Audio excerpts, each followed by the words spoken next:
little part of me kind of hopes that no one joins on Zoom. Little part of me, because this is so much better in person. I've given this talk probably 3 times virtually. I mean, how do you give a talk on scientific communication when everybody's got their screens off and you're just talking to a blank screen in your office? It doesn't feel like you're reaching anybody or anyone's enjoying it.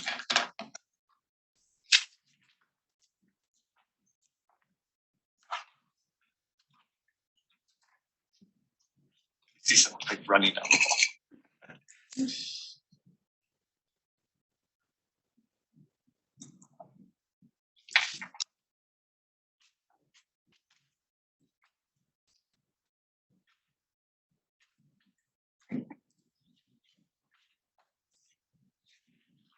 Come on in. They're like looking through the window.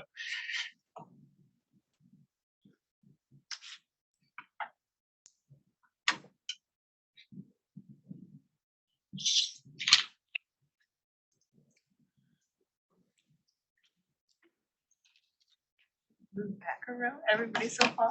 I just want to be able to see everything. Mm-hmm.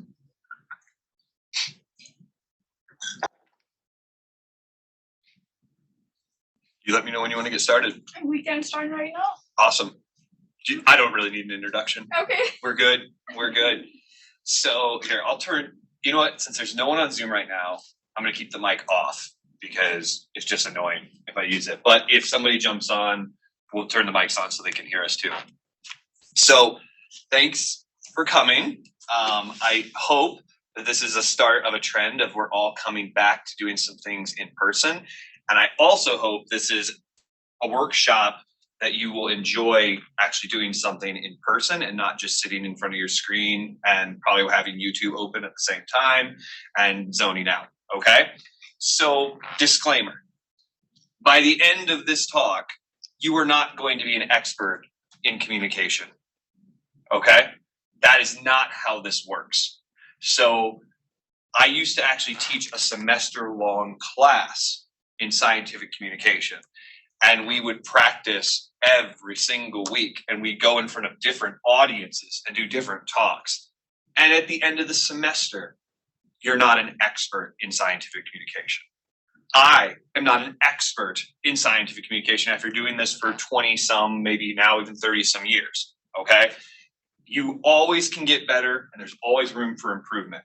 But the goal here, the goal of this, is that by the end of this, you take home at least 1 or 2 skills that you may not have thought of applying to your scientific presentations to improve them. And if you keep doing that and you keep improving upon your talks, they're gonna get better and better and better, okay? So the other disclaimer is I need to have some participation in this, or trust me, it's not gonna be bad, but we need some participation in this. I don't want to just stand up here and talk at you, or it's not going to be fun, okay? So let's start out with a very simple, very, very simple exercise. I'm going to put up my first slide right here, and I want you all to point out things that are bad about this slide. If this was my scientific presentation and this is my first slide, tell me some things that you're noticing that are bad. The font, okay, that's the one that jumps off the plate, okay? This is actually the Constitution, and so I'm trying really hard to get a lot of information on there. So actually, I'm alluding to the number 2 thing. So not just the font, the quantity of information on this slide is way too much. What else? Scientific is spelled wrong. Very good. Yeah, that's actually the one most people miss. Scientific is spelled wrong, right? Because a lot of times you read so quick, you assume what the words are, right? So you just say important things to do in all scientific presentations. What else? Presentations is capitalized Why is that a problem? because it should be all follow a trend. Exactly, right?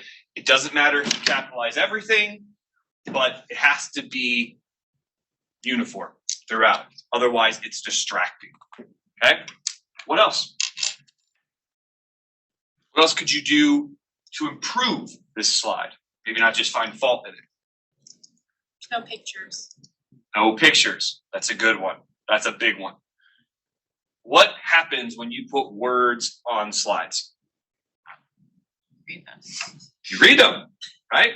And so if you're reading them, what are you not doing? Listening. You're not listening to me, right? And so the more words you have on a slide, the more distracting it is to the audience because they're going to be reading, not listening to you, and they're likely going to miss something there. So the more pictures, the more illustrations, diagrams you use, the better you actually communicate. Who here has ever seen a TED Talk? Let me tell you something about TED Talks. The people speaking, giving those TED Talks, very rarely ever make their slides. They are made for them. And you know why? Because they're people like me, they're scientists, they're other people that don't know jack about presentations, okay? And so they get there and they go to their first practice round and their slides look like this. And the organizers are probably doing this every single time that they do this. And they say, no, no, no, no, no. And so they have a person that literally listens to the talks and designs slides for them. So if they get up and they say, you know, hi, I'm a squid biologist, and this is what I'm going to talk about. And their first slide was just a whole bunch of pictures of squids and all this detail. That person will re-engineer the entire slide to be one image of a cool-looking squid, right? It's to take your eyes off of the screen and onto the speaker and to listen to the speaker, right? So think about that. Now, there is a huge difference between giving a scientific presentation and giving a lecture in a class, right? Because if I give a lecture in a class and all my slides have a picture on them, well, my students are going to hate me, right? Because they're going to be there scrambling to write everything down. You know, they're going to be frantic and they need something to study later on. So in those situations, text is obviously okay and text can be fine. Even in scientific presentations, it can be fine. But you just need to, again, kind of know your audience, know the type of talk that you want, and do you want them to be reading or do you want them to be listening? Okay? So don't do this. So when you give a scientific presentation, it's probably, unless you are giving it to your department or maybe a specific conference or, group of people, you really don't know anything about the audience, especially if you're speaking to a general audience. I don't like to use the word lay people or lay audience because that essentially basically means uneducated. That's not what they are. They just aren't per se experts in your field, right? So a general audience is a diverse audience. And do not assume anything about them. And so what do I mean by that?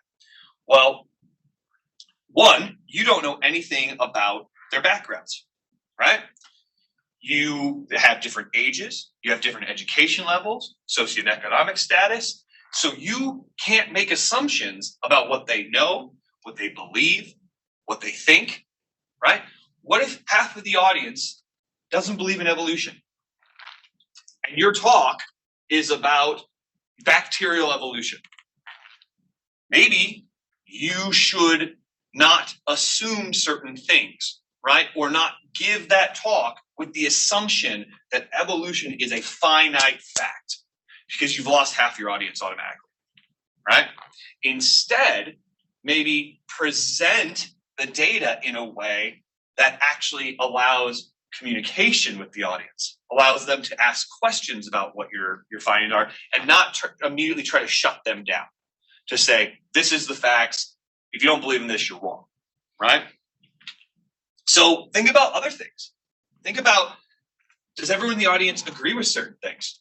You may never even think about it. We had a situation once where it was a very controversial situation where we were at a small regional conference and a postdoc got up and he was giving this presentation about his research on rheumatoid arthritis and injury to the joints.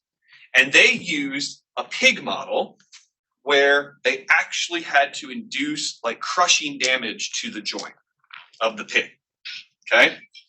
And so we know as scientists, we would hope that the animals are anesthetized, they induce this, they are giving pain control. We're hoping everything is done in a humane way. But for whatever reason, he thought he would try to bring some humor into this and make jokes about how the pigs would limp around or how that, how it would affect the pigs walking.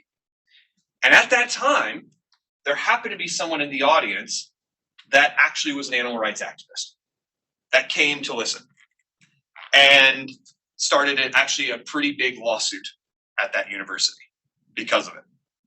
And so the idea here is don't assume that everyone's on the same page as you, right? You want to give information, you want to have fun, but you can't assume that everyone's thinking like you or has the same beliefs as you, okay?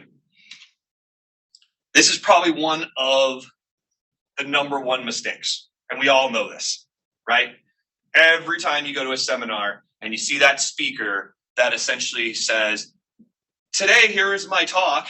I'm going to talk about our 16 projects that we're doing in the lab, right? And they're at 55 minutes in and they say, oh, look, I've got a few minutes. I'll do my next project, right? And everyone's sitting there beating their head against the wall or groaning because you already zoned out about the first 15 projects. 16 is not going to make it any better, right? So the number one skill to avoid is doing too much. I know we want to look impressive, right? We want to look at all the data, look at everything I've done. This is not the platform for that. That's what your dissertation's for. That's what, if you really want to, go write a Nature paper and write 18,000 figures, right? That's what that platform is for. This is not that, because this is to convey a message and to convey your science and have people leave the room and say, wow, that was really cool. That was really interesting. And take home at least one or two ideas. So we have a phrase in our lab that the goal should be one idea at 1 year. So who went to a seminar last week or watched one on Zoom? Can you tell me 3 things that you took home from that? And everyone's like, You don't have to tell me 3 things. I think the point's taken well. Is the minute you left that talk, you likely forgot most everything in that talk because it didn't connect with you. It didn't mean anything to you. It maybe was data overload. But the goal here is that if you could ask somebody, and I hope that all of you have been to at least one talk like this in your life, that you remember. You can still remember it. Like might have been 3 years ago. And you remember, man, I remember that talk at that conference. And that guy was talking about, I don't know why I'm stuck on squids today, but squids, or whatever it was. And you just thought that was so interesting. That's the goal. One idea that you remember 1 year from the talk. How do you incorporate something like that into a lecture, though, instead of a scientific presentation? In a lecture, like for teaching, Right. Whole different game, right? Right. Because the idea there is not just to get one idea across, It's right? to If you're get teaching, as much information as possible. potentially, right? Potentially. If you are teaching a med school class and your requirement is, I need to teach these 400 drugs for this test, sorry, there's probably not a way around it. However, if your task, and I am just thinking about this because I just did it this week, is to teach all of cardiovascular pharmacology to master's students in 2 lectures, right? It's garbage. It's a garbage task to ask anyone to do, right? So what do? You think about what are the most important things I want them to take home, and I am going to focus on those specific aspects, and guess what those become? My learning objectives, right? So the idea there is start with what you want them to walk out that door and remember 1 year from now. Not every little detail, not every little thing, but think about what you want them to remember and maybe even what you're going to test them on. And then make that your learning objectives and then form your lecture based on that. Meaning I'm going to just teach this information.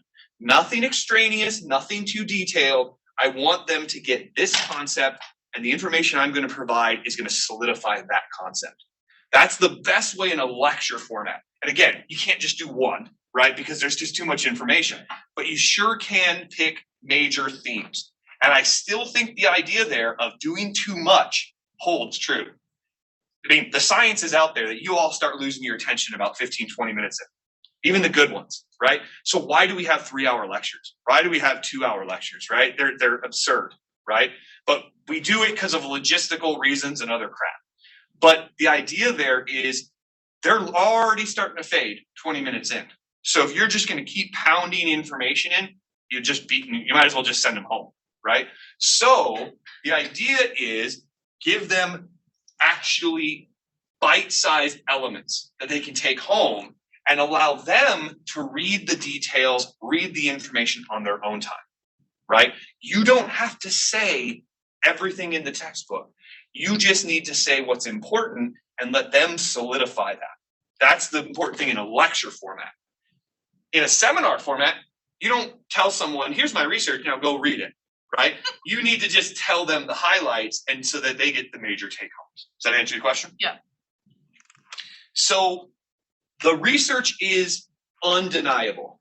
You remember things that are connected emotionally to you or given in a story format. It's undeniable. If you just get up and you just basically say, like, we study Alzheimer's disease. The prevalence of Alzheimer's disease is 24% in the US population, blah, blah. You have zero connection to that, right? Zero. But if the instructor starts out and says, who here has ever met someone with Alzheimer's disease? And some people maybe raise their hand. What do you remember about that patient? What were some of their symptoms? How did they act early on, maybe later in the disease? Was it hard for them to do daily life tasks? Did they forget your name? Right? I just talked that off my head and you're already starting to listen to me more, right? The point of it is you're connecting to the story, you're connecting to the idea, you're already envisioning someone with Alzheimer's disease, right? And I haven't showed you a damn piece of data yet. So the idea there is a story can bring people in. And I hope that every single one of you has some kind of story involved with your research, right? I would hope that you would be able to tell your friends what you do and get excited about it and why you do it. There's got to be a story there.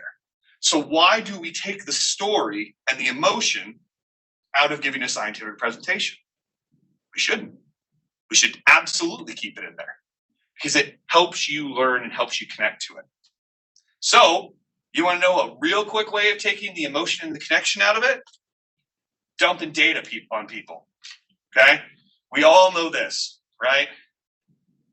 If you put slide after slide after slide of data on there, you just lose people, right?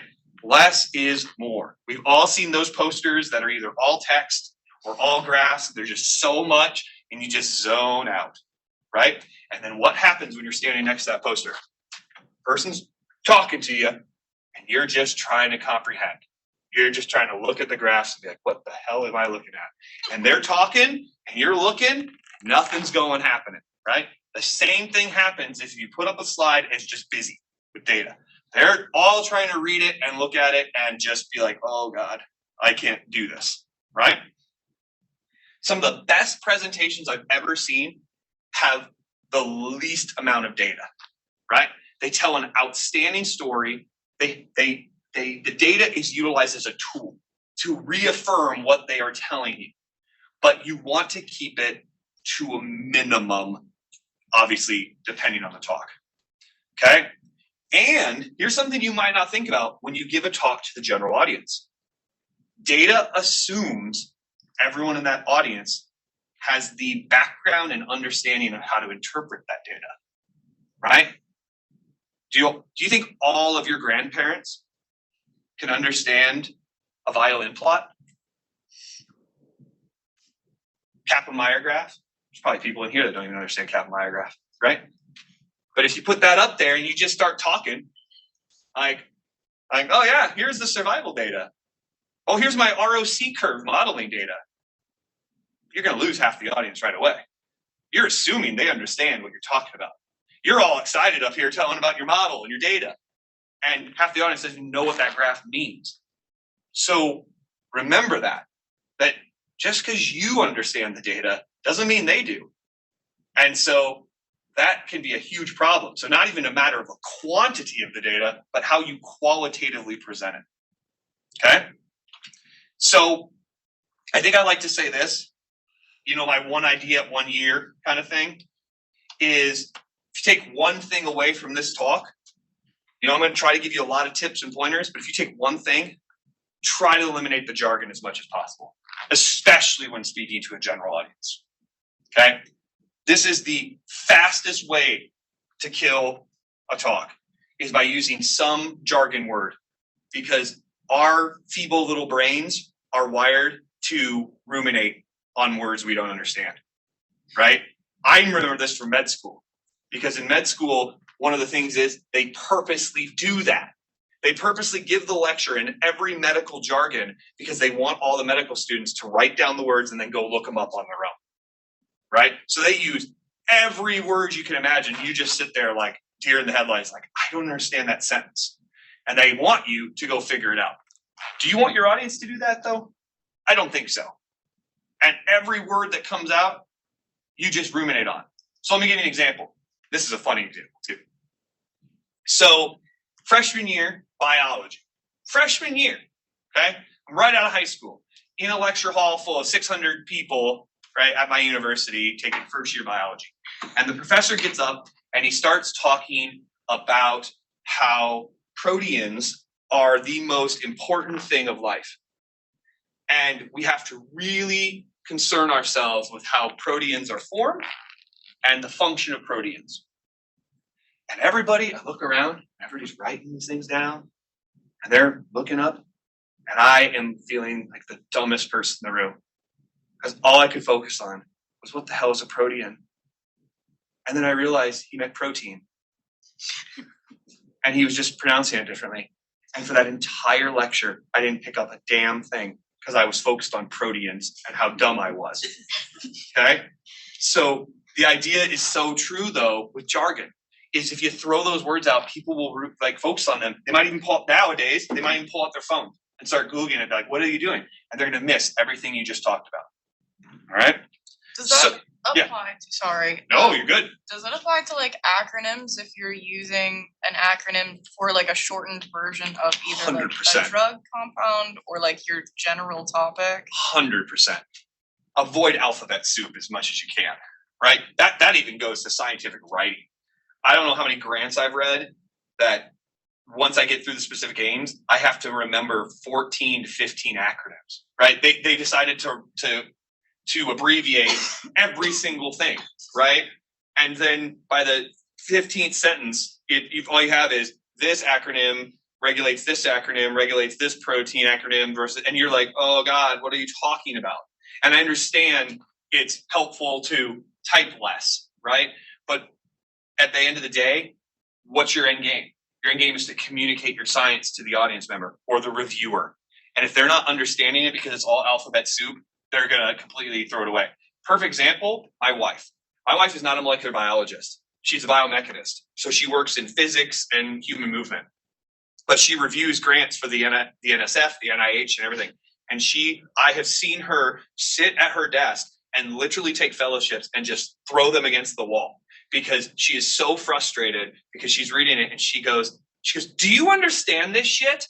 And I look at it and I'm like, oh yeah, like P53 and F kappa B, right? All that crap that we talk about. She's like, this means nothing. It's a bunch of letters and they don't explain any of this to me. And she's the one reviewing your grants or one of them. And so that grant got really poorly funded, right? Yeah. So in a talk, if you're using a specific reagent that you abbreviate to do a very specific assay, would you take the time to describe what that is, or would you just take it out and focus on what you're measuring? How critical is it to the message that you're trying to get across? Are you studying that specific drug? Is that your full focus of your talk? Or is the drug just a tool to test your hypothesis? So, for example, in my lab, we use a model called repeated social defeat stress, right? That's just the name of the model.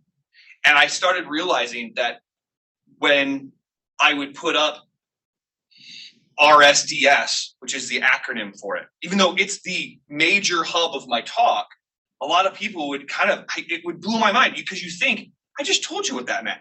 It means repeated social defeat stress. But they would sometimes just blank out and they're like, what was RSDS again?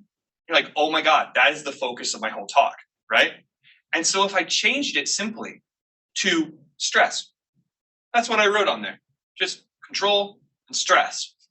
People got it real quick, right? Because is the model the focus of my talk? Not at all. It's the model is causing the stress. And I want to get across, this is what stress does. So if I just put all the jargon under there, yeah, maybe some people in the audience remember, oh, that's what that drug is, right? STZ495 inhibits NF-kappa B, yeah. Or could you just use a different term underneath that says like plus NF-kappa B, block NF-kappa B, and get the same message across? It all depends on what the message you're trying to share is, right? Keep it simple and your message gets across more clearly. And I also think this is for this platform, for talks. Papers and grants can be different. They can be, right? Because sometimes in those platforms, the detail is important, right? When we write a method section, we want to be detailed, concise, but detailed. But not here. Here, you've got short attention spans, you got a lot of information, but you got to focus it so people can remember. All right, so let's play a game. And that game is, let's try to find some alternative terms for some of this jargon. And I hope that some of you are going to be like, wait, that's jargon? How about this one? How many people, what do you think the percentage of the general population is that knows what this word means? 5. I'll tell you what, I'll bet you it's less than 50%. That's for damn sure. I haven't done a study on it, but I'll be damn sure that most people don't know what this means. So you're having a conversation at the bar where you study metastatic cancer, and your friends say, "What do you do?" And you say, "I study metastatic cancer," and they're like, "What kind of cancer is that? Is the cancer of your head?" Right? And you're like, "No, metastatic cancer." Use a different term. This is the interactive part. Cancer that spreads. Advanced stage of cancer. Okay. Yep. Right. Advanced stage, cancer that spreads. Right. It's super simple. So don't overthink it. Right. But it's amazing how you just use simple terms and you eliminate that person that was like, I don't know what that means. Right. Oh, this one. That's not the Roman numeral 4. IV. What does IV mean? Intravenous. Yeah. What does intravenous mean to the general population? Bloodstream. Bloodstream. We inject the drug into your blood.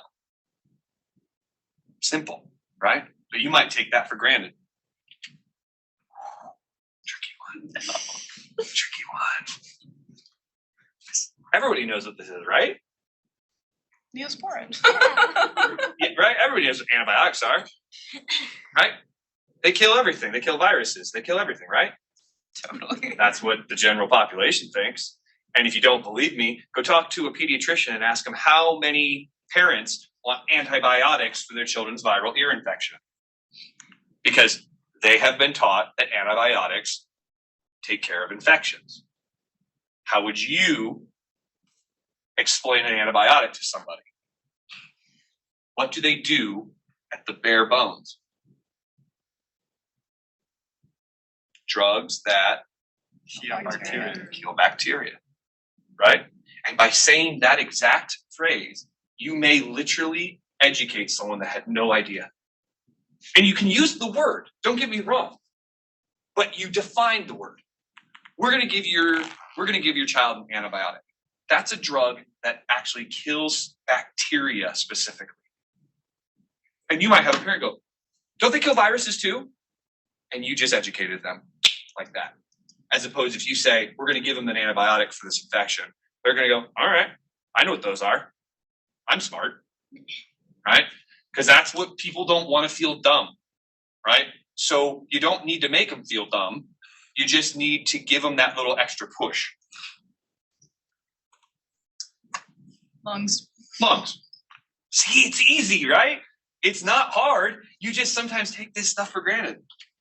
Ooh, does anyone even know what that is in this room?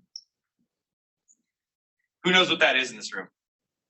This is my med school explanation when I was in class. They're like, urticaria. And you're like, what the fuck is that? Urticaria. Is it dry skin? Close. It's hives. So it's hives. And some of you might not even know what hives are, but it's like skin inflammation, hives, usually allergic reaction, but that's urticaria. Whew. And this is pretty damn relevant right now, right? How many times have you heard this now with COVID? You know, they get on CNN and they say, oh, this study wasn't good because it wasn't a double-blinded randomized control trial. And sometimes I've even heard them call it DRCT. And I'm like, oh, you're killing me. You're killing me, your professional news organizations, right? Because I'm like, there are people in this room that might not fully comprehend what a DRCT is, right? And you're throwing it out on national television news and expecting the general population to understand what that means. When they read a paper on the internet that their aunt's neighbor sent them that says that dishwashing soap cures COVID, right? And you come back and say, well, that wasn't double-blinded randomized control trial. And you think that's going to do anything for them? You're making them feel stupid. That's not helping your cause at all. It's enforcing their cause. So how could you get this across in a better way? And you don't have to use just a couple words for it.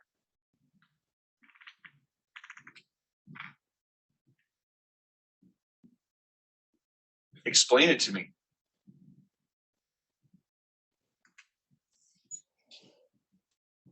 There's no wrong answers here. So the drug has not been tested in a clinic trial, which both patient and the doctor do not know.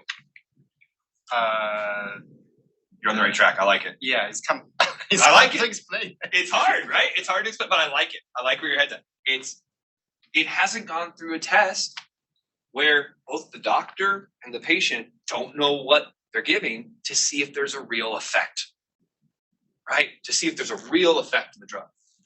And what you're doing is you're not fully explaining all the intricate details of a random controlled trial. That's irrelevant.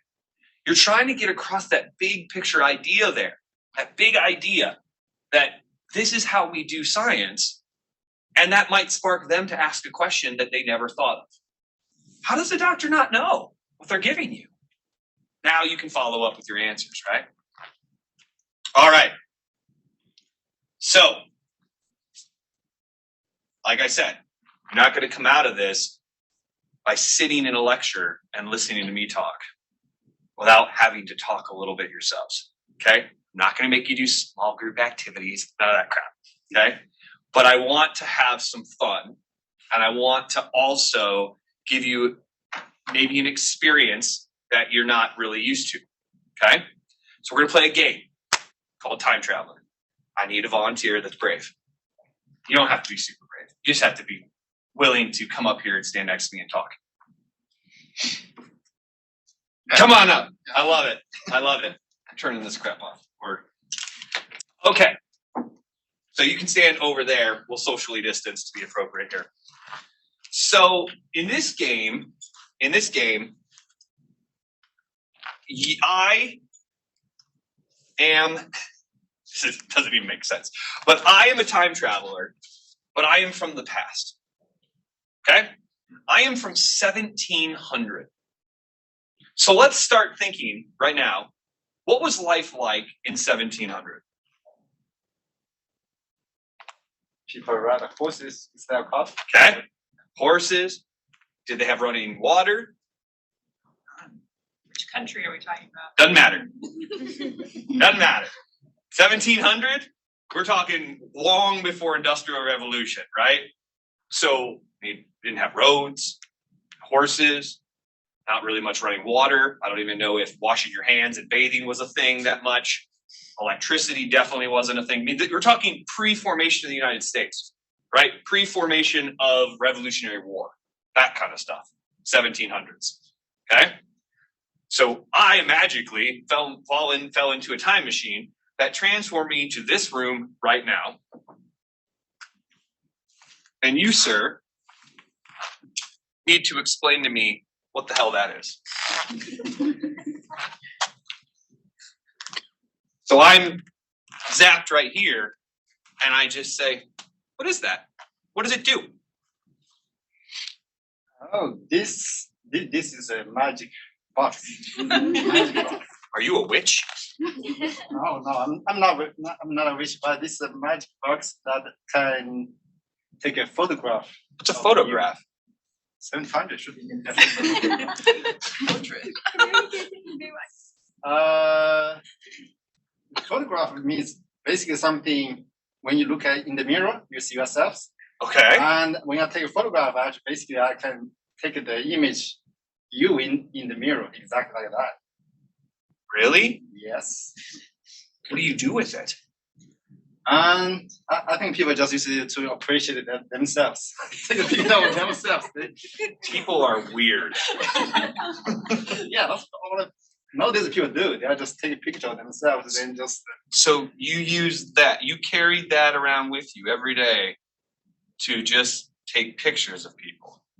And that's one of its function. Yes. Oh, I- it does other things? Yes, that's the reason why I call it the magic box. Okay, what else magic does it do? The other magic is if other people have the same machine, I can actually talk to them through this machine. How? No, it's really hard to explain. But probably I think it's probably because of the magic. Yeah, this is hard to explain. Yeah. This is an incredibly difficult exercise. Yeah. Here, watch this one. Whoa! Does it have candles in it? How is it so bright? Yeah, actually, it has its own electricity. What is electricity? 700 should have electricity. Yeah? Oh.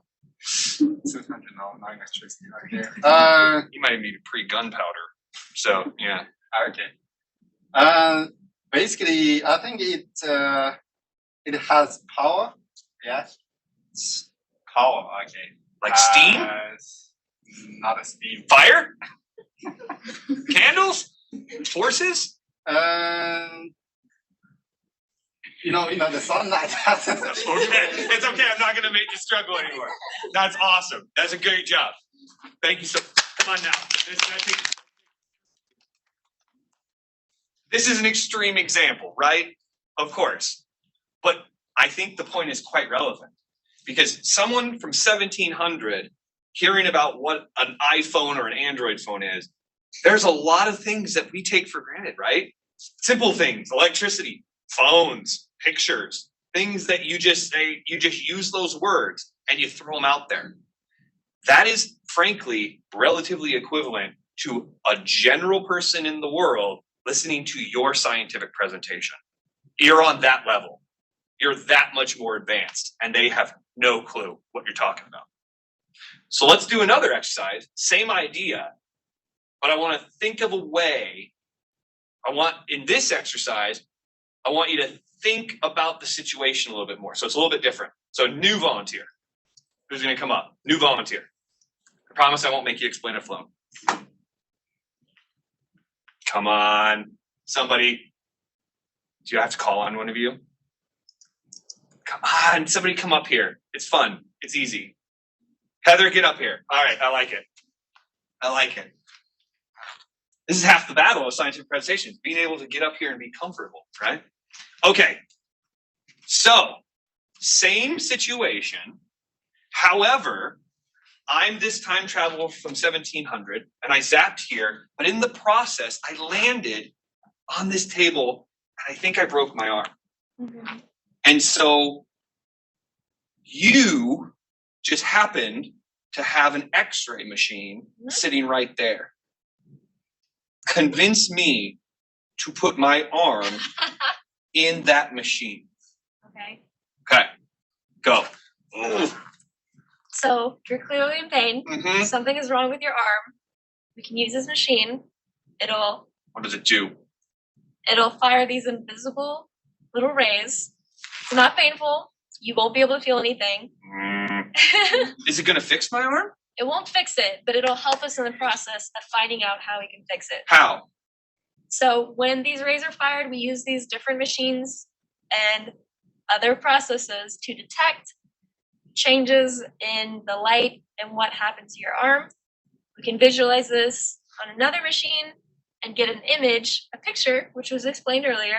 We can get a picture and see where your arm is A hurt. picture of what? You can just look at my arm. We need to see what is inside, what exactly happened to your arm. You can look inside my arm. Yes. Is it gonna hurt? It shouldn't hurt. No, it won't hurt. I don't trust you. This is one of the processes we can do to help you get better soon and provide treatment to make sure that your arm gets better. I think I'd rather just rub some witch hazel on it. That is an option as well. Doing the imaging would definitely be more effective, and we can find the right treatment to help you get better faster. Pause. Anyone have a different approach?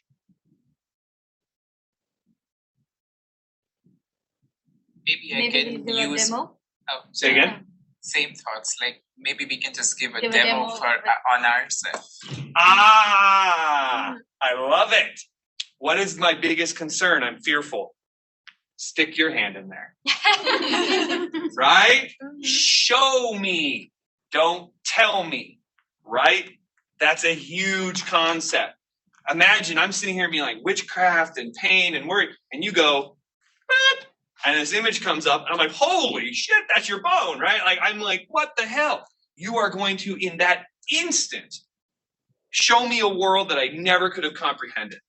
But you talk at me, and I'm like, I'm going to revert back to what I know, right? So, thank you very much. That's good. That's good. These are the things that I'm trying to get across. Connect with your audience, show them, don't tell them, and you'll make a much longer lasting impact. Okay?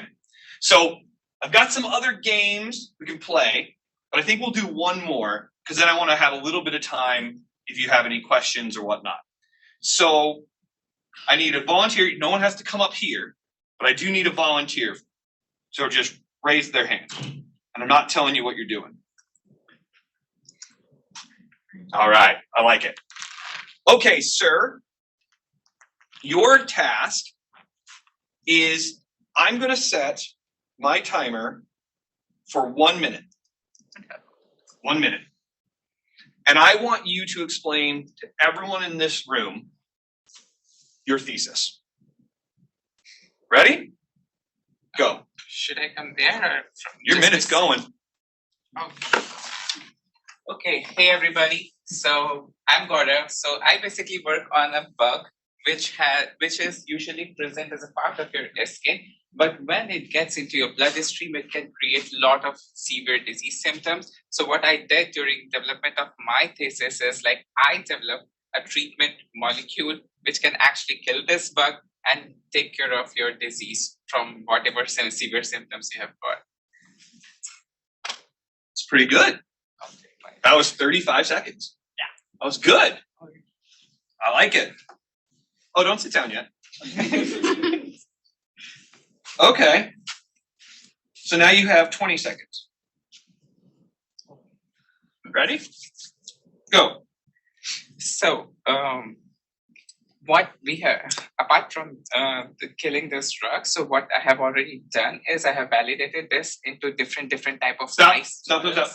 Nope. Okay. I want you to give your whole thesis in 20 seconds. Oh, in 20 seconds? Yeah, don't continue. Oh, okay. I want you to give the whole thesis idea, but you have 20 seconds to get your thesis across to everybody. Okay. Okay? Go. Hey everybody, so I basically work on treatment of different type of bugs. So what I have done during my thesis is develop a treatment against these bugs by inventing a new molecules which can kill actually these bugs. Very good. 15 seconds. Okay? Still 5 seconds. You want me to make it in 5 seconds? I want you to do it in 10. 10. Okay. 10 seconds. Your whole thesis. Ready? Cool. Go. Okay.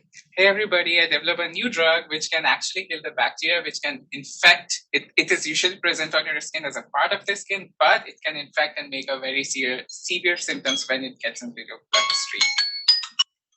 Okay. That's pretty good. All right, so let's regroup. Thank you so much. So let's think about what happened from the minute down to the 10 seconds. How did you achieve getting it shorter and shorter and shorter? Only thing I was thinking about the treatment and the bacteria. So you eliminated the details, Details, yes. right? And what's amazing is that if even in your 1 minute discussion, what people will take away from it is what you conveyed in your 10 seconds. I develop a drug, fight a skin bacteria, right? So I want you all to think about your own research, and I want you to practice that. Not right now, but I want you to do that. I want you to set a timer at some point for 10 seconds and see if you can explain the entire summation of your thesis in 10 seconds. You know what this exercise will also help you with? Potentially coming up with your title. Because how do you summarize 100 or 200 or 300 page thesis into one title? Well, you're explaining the theme of it in probably under 10 seconds. So this is a great way, because you've probably always heard of elevator pitches, right? Right? I've never been in the elevator where I've pitched my science, but I've heard of these elevator pitches. But here's the thing. Elevator rides, because here's the thing I dislike. Whenever you go to these professional development sessions and they say, work on your elevator pitch, they give you like 2 minutes. When was the last time you were in an elevator for 2 minutes, right? Talking to someone. That's a long time, actually, when you sit down. If I made you sit here and wait 2 minutes, more likely or not, you're going to have 10 seconds. And that's just to catch somebody's attention, right? And that's it. And so if you've got that 10-second blurb kind of thought out, here's what I do, and you get them excited or interested, that continues the conversation. So that is the big picture there, is start to think about how you can get your science down to something much more brief, succinct, no details, big picture. One idea at 1 year. That's it. That's what I got for you today. So with that, it's about 12:50. So do any of you have any questions? Things that are on your mind? Yeah, go ahead. I do have a question. So before you mentioned that it's okay to bring the emotions, also actually the feelings into the scientific presentation or seminars. But also on the other hand, people have this kind of concept that you need make your presentation kind of neutral. You want to be objective. So what's the lines there? So also when you bring the emotion or the feelings, what's the things you should look out or pay attention to? Do not cross that line. Yeah. No, it's a great question. So I think what you really need to think about there is, are you trying to express your emotions, or are you trying to elicit an emotional reaction? Right? Those are two different things, right? One is I'm up here trying to show you that I'm sad or I'm happy. Like, this makes me so excited that my data worked, right? That's one emotion that I'm not trying to convey. But what I can try to do is I can try to elicit an emotion reaction in the audience. I can get them to connect to my research, right? So when I keep showing them flow cytometry graphs, that they don't lose the big picture of what does this mean and who cares, because maybe early on they were connected to it, some story I told about a child with a neurodegenerative disorder. And now I can bring it back full circle at the end of the talk and talk about how I hope that these data, this preliminary research, may be able someday to be able to translate and to help Timmy, right? I'm not giving an emotional, I'm not telling you my emotions on that. I'm eliciting an emotional reaction in you. I'm connecting my data to a person or to a thought, right? That's the idea. So let me ask you a question. Who went to, I know Emily did, who went to the genetics seminar a couple weeks ago where there was a mitochondrial talk? Anyone go? And I thought, I was super excited because the speaker actually tried to connect the audience, because he started out with this idea that he was studying mitochondrial diseases. And then he immediately showed a video. And he showed this video of this patient that was suffering from one of the mitochondrial diseases. But then it went downhill for me. And it went downhill for two reasons. The video was too long. And I know this sounds crazy, but the video was probably like 3 minutes long. And so the whole point was everyone in the audience was captivated. I actually kind of looked around because I know this, I give scientific talks, right? So I look around and everyone's watching this video because it's showing a patient suffering from this disease. But then the video kept going and going and going, and there really wasn't anything it's adding to the talk. In fact, it started getting distracting and people were getting on their phones because they were like, I get it. Like, it's hard to watch this patient with this disease. And then the talk completely shifted to just data, and never even once circled back to why we watched that video.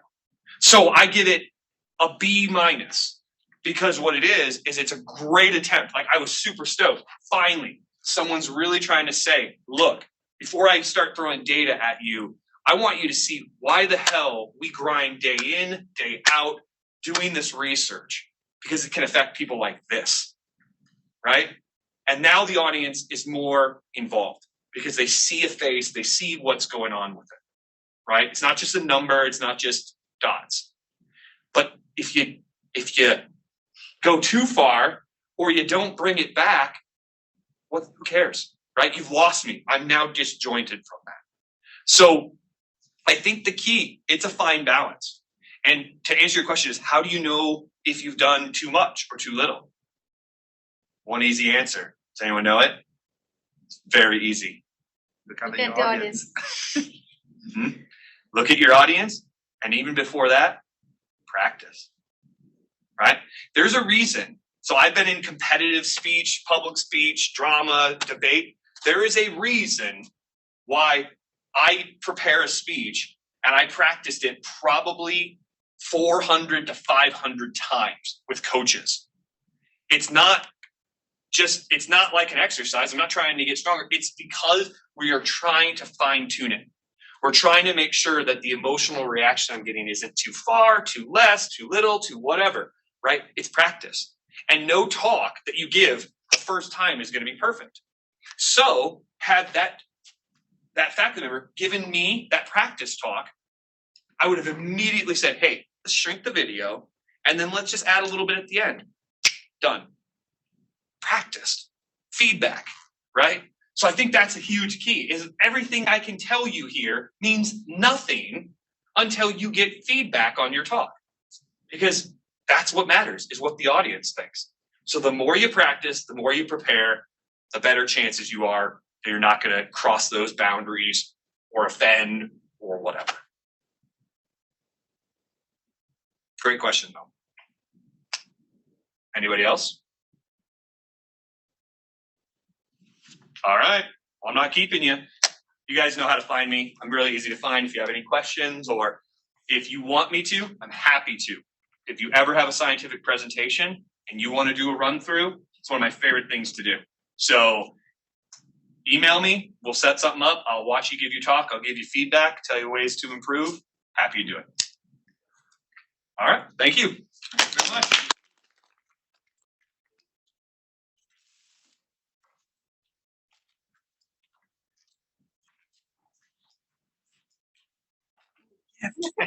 What I get. Thank you so much. No, thank you. That's great. Appreciate it.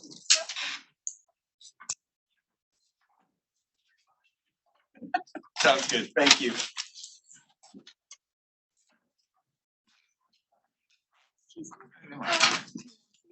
Yeah, make sure you sign in. You have to want to get credit. Absolutely. Awesome. Yeah.